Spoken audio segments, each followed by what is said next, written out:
Ela diz: estou sendo transformada muito. Ego, ira e muitas outras coisas. Quando acho que estou ok perante Deus, Deus sempre me mostra o quanto estou longe de estar ok. Parece que estou podre por dentro. E aí ela continua e diz: a restauração pessoal acontece por inteiro?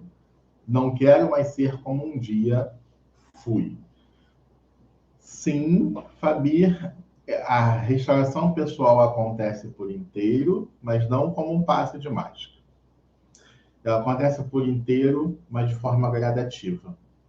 Então, na verdade, qual é o entendimento que a gente tem? Quando você diz assim, ó, parece que estou podre por dentro. Então, vou te ajudar. Não parece. Nós somos podre por dentro. Todos nós. A gente não vale nada. Um grão de areia. A gente não vale nada. Essa é o único entendimento que a gente precisa ter, Fabi. E se a gente realmente acreditar nisso, que a gente não vale coisa nenhuma, é isso que vai nos ajudar a nos transformar e nos aproximar de Deus. Não há nada bom que possa sair de mim. Se sai algo bom de mim, tenha certeza que é Deus. Quando que a gente cai? Quando a gente começa a achar que aquilo que é Deus é nosso. E nós só temos frutos ruins da nossa carne, da nossa vontade.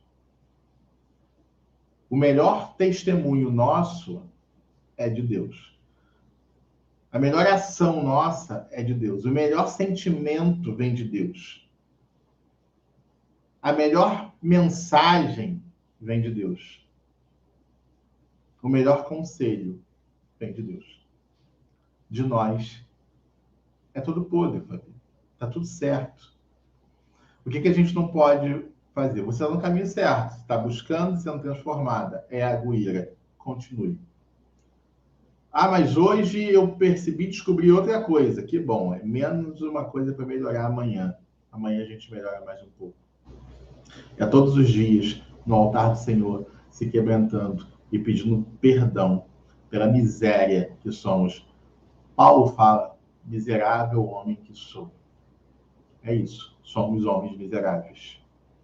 Amém? Que Deus te abençoe, Fabi.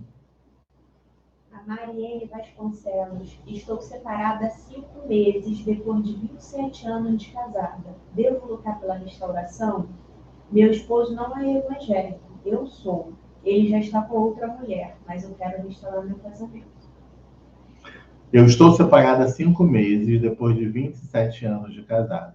Devo lutar pela restauração? Meu esposo não é evangélico. Eu sou. Ele já está com outra mulher, mas eu quero restaurar o meu casamento. Mariene Vasconcelos. Mariene, a palavra de Deus diz que você pode deixar o marido ir se ele for ímpio, mas a palavra não diz que você não deve restaurar se quiser. Na verdade, vai dizer, você pode, se ele for, você pode, Deus não vai te condenar, é isso que a palavra diz. Mas é fantástico quando você diz assim: eu quero, ele é meu esposo, eu o amo. Então, hoje, o que eu te aconselharia? A pergunta que ela fez primeiro foi: eu devo lutar? Deve. Se você quer, você deve. Só que a tua luta é contra espíritos, contra hostes celestiais. Então, foque a sua oração na conversão dele.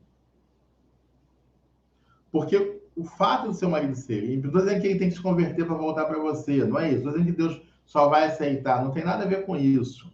É porque só quando ele entender Deus é que ele vai entender a primeira aliança. Porque para o pensamento de um homem ímpio, o entendimento dele é diferente do nosso. Ele não entende que está em pecado. Ele não entende que está fazendo nada de errado. Ele entende apenas que está seguindo a vida dele e com você não deu certo. E esse é o dificultador. Então, eu acredito na restauração e eu creio que você deve lutar, sim, mas eu creio que a tua oração não deve ser por restauração hoje. Hoje, a tua oração precisa ser que esse homem se converta, que o Espírito Santo alcance, que as escamas caiam dos olhos dele, que as algemas sejam quebradas, que todo o laço do inimigo caia sobre a vida dele. Foque nessa oração e vamos colocar na mão de Deus e ver o que acontece. Tá bom?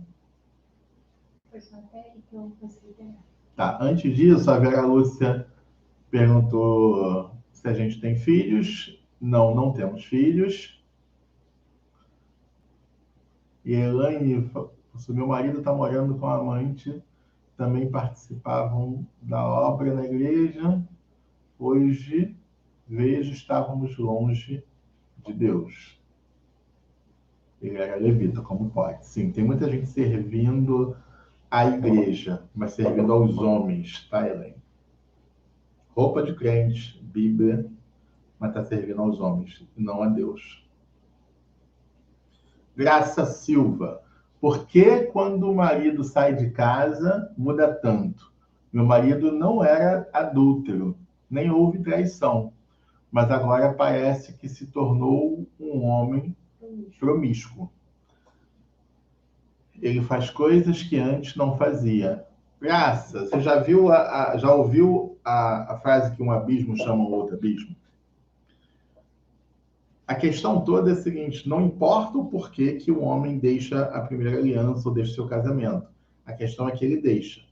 A partir do momento que ele deixa, ele perde a proteção do casamento, ele perde a proteção do terceiro elemento do casamento. Deus, cordão de 3 dobras. E aí a influência lá fora, ela é tudo que a gente já conhece. É promiscuidade, prostituição, bebida, cigarro. É isso que o mundo lá fora nos apresenta. Eu lembro quando eu estava vivendo o adultério, quando eu estava fora do meu casamento, eu estava numa região do Rio de Janeiro, onde é uma região muito boêmia. A noite é muito forte, muitos bares na região. E eu lembro que em muitos momentos dentro de casa, sozinho, que havia a seguinte situação. Se eu tivesse dinheiro e estivesse mentalmente bem, eu desceria, me prostituiria e entraria naquele meio. Só que nesse período eu também tive depressão e a minha vida financeira estava horrível, um lixo. E aí a gente não entende, às vezes, que o deserto tem a mão de Deus, que a doença, às vezes, tem a mão de Deus, que a escassez em determinados momentos tem a mão de Deus. Ah, Ivan, tá bom, mas aí o meu marido foi. Então Deus não estava na mão do meu marido? Gente, Deus está agindo e age na vida de todos. Só que nós somos indivíduos diferentes. Para cada um de nós tem um propósito, para cada um de nós tem uma história. Para cada um de nós tem um relacionamento. Eu posso contar a minha história e dar o meu testemunho, mas a minha história ela não é igual à história de ninguém. Por mais que alguns digam assim, essa história é parecida com a minha. Ela é parecida, mas ela não é igual. Porque é igual, existem detalhes que são pertinentes a mim e a Alessandra. Tem dores que são só minha. Tem dores que são só da Alessandra. E Deus sabe a dor que cada um pode suportar. E o que nós sabemos também é que Deus quer a restauração de todos os casamentos da primeira aliança. Deus quer. Todos serão restaurados? Nós também sabemos que não. Porque não depende de Deus. Também depende de ações nossas. Decisões que tomamos dia após dia. Amém? Fernanda Jussiele. Meu esposo era um servo de Deus, hoje não o conheço mais. Ele saiu de casa há 9 meses e agora pediu divórcio, já com uma outra mulher. Será que devo ainda lutar pela restauração? Então, Fernanda, eu vou responder para você o que eu já venho respondendo aqui há algum tempo. Nós estamos cometendo erros repetitivos, caindo na mesma tecla. Luto pela restauração, não luto pela restauração. Primeiro, o casamento não será restaurado enquanto não houver uma restauração pessoal. Não tem restauração de casamento enquanto não tem restauração pessoal. Ah, fulano voltou para casa. Vai viver em alguns meses o mesmo inferno que vivia antes ou a mesma tristeza que vivia antes. Ou vai sair de casa de novo. E a gente já teve, é só assistir os vídeos que falam sobre isso. O irmão que voltou e saiu 3 vezes, 4 vezes, 5 vezes, uma vez, ficou uma semana e foi embora. Esse é o ponto. Vocês não querem este homem que está lá daquele jeito de volta dentro de casa. Vocês não querem. E vocês sabem disso. Só que sabe-se lá porque a gente acredita que quando meu marido entrar em casa de novo, ele vai voltar a ser o amor da minha vida. Aquele homem maravilhoso, doce, que eu me apaixonei, que eu me casei. Desculpa, gente, não vai. Não é assim. Não é assim. Preste atenção. Eu já estava no tratamento com Deus. Eu já estava arrependido. Eu queria o meu casamento. Eu fui atrás da Alessandra. E quando eu voltei para casa, não foi 1000 maravilhas. Um monte de BO. Um monte de problemas ainda dentro de casa. Eu e ela. Ela me amando. Ela posicionada. Ela querendo a restauração do casamento. Eu também querendo. E a gente teve brigas horríveis dentro de casa. Nos 3 meses, amor, mais ou menos, nos 3 primeiros meses. Difícil pra caramba, gente. Difícil pra caramba. A gente fazendo tratamento, fazendo terapia com um especialista. Já falei para vocês aqui. Estando posicionado. E ainda assim, não foi fácil. Aliás, eu posso dizer, foi muito difícil. Os dois firmes em Deus, com a fé lá em cima. Os dois querendo. E mesmo assim, muito difícil. Então, Fernanda, não é esse o caminho. Então, meninas, mulheres, homens que estão aqui, o caminho não é restaurar o casamento. O caminho primeiro é a restauração pessoal. Porque depois que houver a restauração pessoal, tem uma outra batalha que é a restauração do casamento. Tem outra caminhada. Não é fácil. Acredite no que a gente está falando. Não é fácil. A gente viveu isso. Mas é possível. Por isso que a gente tem tentado mostrar o caminho correto. Porque é possível. Agora, se fazendo certo é difícil, você imagina fazendo de qualquer jeito. De qualquer jeito não vai, queridos. Acreditem, de qualquer jeito não vai. A Liana Costa está dizendo, mas muitos estão dentro da igreja como amantes. Aí a Dina, do Espírito Santo, está dizendo: dei graças a Deus se ela levar ele para a igreja, só vai te ajudando. O meu, eu não sei se está indo para a igreja, não tenho notícia nenhuma dele.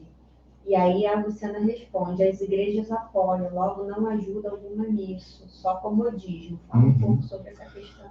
Tá, vamos lá.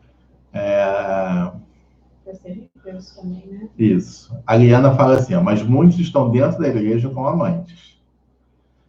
Aí a Dina, Espírito Santo, fala: dei graças a Deus se ela levar, deve ser der, né? Se ela levar ele para a igreja, só vai estar te ajudando. O meu, eu não sei se está indo para a igreja. Não tenho notícias nenhuma dele. E aí, Eliana, as igrejas apoiam, logo não há ajuda alguma nisso, só comodismo. Então vamos lá. O caminho não é ir para a igreja. Estar na igreja com amante, gente, ó, tá cheio. Eu estive na igreja com amante. Sabe o que me disseram quando eu cheguei na igreja com amante? Deus abençoou vocês. Aí vem logo um profeta: ó, eu vejo vocês casando. Vou fazer o casamento de vocês aqui. É assim. Isso aconteceu comigo. E me botaram para pregar, me deram o microfone, altar, rapidinho, facinho, facinho. Então, o caminho não é a igreja. Tá? Por que o caminho não é a igreja? Por que o caminho não é a igreja? Vamos lá, Ivan. Por que o caminho não é a igreja? Porque nunca foi a igreja o caminho. O caminho sempre foi Jesus Cristo. O caminho sempre foi Deus. O caminho sempre foi se arrepender dos caminhos errados. Velho Testamento. Todas as vezes que o povo de Deus dava as costas para Deus, acontecia tragédias, doença, o povo era perseguido, se tornava escravo, o povo se arrependia, voltava os seus olhos para Deus, a glória de Deus estava sobre o povo de novo. O Velho Testamento inteiro isso. Jesus vem. E Jesus diz: eu sou o caminho, a verdade e a vida. Onde estiverem 2 ou 3 reunidos, eu estarei ali. Aguardem em Jerusalém até que recebam um sinal do Espírito Santo de Deus, que estará com vocês todos os dias, o Consolador, até o final dos tempos. Pronto, essa é a mensagem de Jesus. Não tem fundação de igreja, não tem templo, não tem nada disso. Tem o Espírito Santo de Deus. Aquele que confronta o homem do seu pecado, aquele que convence o homem do pecado. E o Espírito Santo de Deus, por exemplo, ele está aqui agora, no nosso meio reunido. Somos, nesse momento, 50 pessoas aqui. Se tiverem 2 ou 3 reunidos em meu nome, ali eu estarei. Ele está aqui agora. Igreja é uma reunião de pessoas que comungam da mesma fé e que se encontram em determinado local para fazerem culto. Isso é pecado? Claro que não. Mas a instituição igreja não é aquilo. Quando Deus olha para Pedro e fala: em cima desta palavra, dessa declaração, eu fundarei a minha igreja, qual é a palavra? Tu és o Cristo, o Filho do Deus vivo. Então, a partir daí, todo aquele que crê em Jesus como Filho de Deus, ele recebe o Espírito Santo. O templo somos nós. Jesus Cristo habita em nós. A igreja somos nós, aqueles que creem em Deus andando pela face da terra. Nós somos a igreja. Então, o que é aquele espaço que tem uma placa? Um espaço para que a igreja se reúna, ou seja, nós. E aí isso não tem nenhum problema de acontecer. Mas aquele espaço não tem poder, aquele espaço não é do Senhor, não é nada disso. O momento que a igreja vender aquilo ali, o momento que a igreja sair daquele espaço porque é um aluguel, o dono aluga para outra coisa e aí vira um mercado, uma boate, uma padaria, seja lá o que for, porque são só pedras. Mais nada. Agora, eu e você, querido, onde colocamos a planta do nosso pé e falamos em nome do Senhor, aquele lugar se torna igreja, naquele momento se torna santo. Então, quando a irmã está indo com a amante à igreja, não, ele está indo com a amante se reunir no lugar onde pessoas ainda não entenderam que segundo casamento é pecado. E aí estar neste lugar não ajuda em nada a esse homem. Se esse homem for a um lugar onde ele será confrontado, esta mulher dificilmente vai ficar lá. Então, nesse momento, ir à igreja com o amante não adianta de nada. Na verdade, só colabora com o que eles já querem. Porque eles só vão em igrejas que vão aceitar a vida deles. Eles não vão numa igreja para serem confrontados. Eles não vão fazer isso. Vocês lembram João Batista confrontando Herodes? Vocês lembram? Que estava lá dormindo com a cunhada dele? O que ela manda fazer? Corta a cabeça dele. Eu não quero ouvir isso. Manda prender esse homem. Eu não quero ouvir isso. Então, irmã, ele não vai, não diz que, não ore a Deus que está ajudando, porque não está, porque na verdade, ele não está indo para nenhum lugar que confronte ele. Ele está indo para um lugar que abraça o pecado dele. Tá? Por isso que não vai adiantar em nada, porque era nesses lugares que eu ia também. Tá bom? Só em lugares que o pastor estava no segundo casamento. E aliás, é fácil achar, tá? Tem um montão. Não precisa nem procurar muito. Um monte de igreja. Um monte de profeta no segundo casamento. Um monte. Fazendo, inclusive, operando milagres. Tá bom? Então é isso, gente. Por hoje, acabou. Tá bom? Que Deus abençoe e até a próxima.